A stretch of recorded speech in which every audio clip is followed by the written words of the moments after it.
ஒரே ஒரு 5 லிட்டர் இதய மந்த்ரா கடல் எண்ணெய் பேக் ஒரு மாசம் முழுசுக்கும் அத்தனை சமையல் முடிச்சு விடலாம். இதய மந்த்ரா நினைக்கிறேன். அது இனிமேல் தான் தெரியும், விசாரணையில் தான் தெரியும். எடுத்துகிட்டு போயிருக்காங்க, அடித்து நொறுக்கியிருக்காங்க. ஒரு ஏட்டை உள்ளே போட்டு அவரே லாக்கப்புள்ள போய் இருந்துக்கிட்டாராம். இதை தற்செயலாக எங்கள் எதிர்கட்சி துணைத் தலைவர் அவர் தற்செயலாக தொகுதியில் வளம் வந்துக்கிட்டு இருக்காரு. எங்கள் பொதுச் செயலாளர், சட்டமன்றத்தினுடைய எதிர்கட்சி தலைவர், முன்னாள் முதலமைச்சருடைய எங்கள் பொதுச் செயலாளருடைய வேண்டுகோள், நான் எடப்பாடியார் வேண்டுகோள் பண்ணாங்க. கழக தொண்டர்கள் இந்த முகவர்களுடைய சந்திச்சுக்கிட்டு இருக்காரு. அந்த பணியாக வந்து அவர் தனியாக வந்தவரை போய் சரி இந்த மாதிரி ஒரு சம்பவம் வந்தோடனே சத்திரப்பட்டியில் போலீஸ் ஸ்டேஷனில் இந்த மாதிரி ஆயிடுச்சு அப்படின்னு அங்கே இருக்குன்னு சொல்கிறாங்க. அப்படியா, சரி வாங்கன்னு போனால் இதுக்கு போய் காவல்துறை அனுமதி கொடுக்கலன்னு நியாயம் சொல்லுங்கள் தம்பி, நீங்களே சொல்கிறீங்க நியாயமா?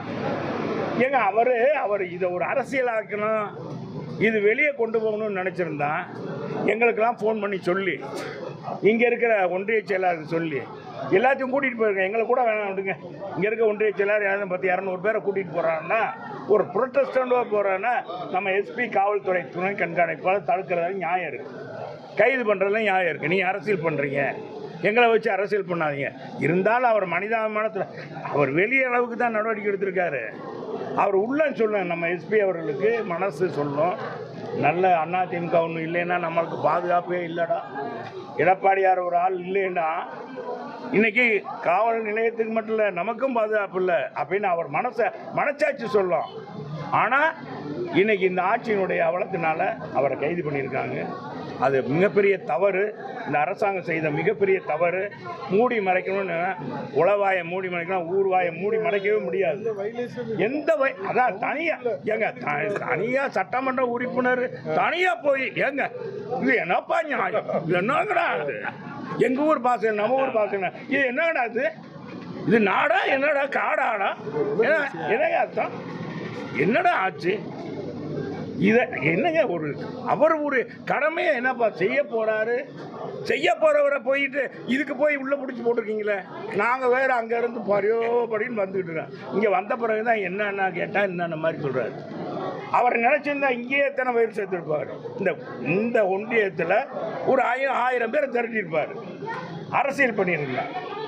அவர் மனிதாம்னா நம்ம காவல்துறை காவலர்கள் நம்ம நண்பருக்கு இப்படி ஆயிடுச்சு, நம்ம நிலையத்துக்கு இப்படி ஆயிடுச்சுன்னு போனவரை இப்படி கைது பண்ணி போட்டது நாங்கள் இந்த அரசாங்கத்தை உண்மையாக கண்டிக்கிறோம். உண்மையிலே மிகப்பெரிய எங்கள் பொதுச் செயலாளர் கண்டிச்சிருக்கிறார். உண்மையிலே மிக மோசமானது. இதுக்கெல்லாம் தீர்வு கிடைக்கணும். இதுக்கெல்லாம் 2026 மீண்டும் அண்ணன் எடப்பாடியார் முதலமைச்சராகும். அதுதான் எங்களுக்கு மக்களுடைய நிலப்பாடு. அதுதான் பெரும்பாலும் காவல்துறையில் பணியாற்றுறவங்களும் அவங்களும் மனச்சாட்சியை தொட்டு சொல்லுவாங்க, இந்த ஆட்சி நீடிக்கக்கூடாதுன்னு அவங்களுக்கும் தெரியும். அவங்களும் ஓட்டு போட போகிறதில்ல. இந்த ஆட்சி இருக்கும் தொட்டிக்கும் பேசாமல் போவாங்க. மௌன புரட்சி நடக்குது இந்த தமிழகத்தில், மௌன புரட்சி நடக்குது. அது என்னைக்கு வெடிக்க போகுதுன்னு தெரியல. பூகம்பம் இந்த இப்போ இத்தாலியில் கூட ஒரு சொன்னாங்க, அமெரிக்காவில் கலிஃபோர்னியாவில் 10 மாதமாக எரிமலை. அதை எரிமலை வந்து பார்த்திங்கன்னா கொதிச்சுக்கிட்டே இருக்கான். நேற்று என்னென்னா 300 அடிக்கு மேலே ஏறிருக்கு உயரம். அந்த அளவுக்கு மக்கள் குவித்து போயிருக்காங்க. 2026 அந்த எரிமலை வெடித்து இன்னைக்கு திமுகவை பஸ்பமாக்க போகுது.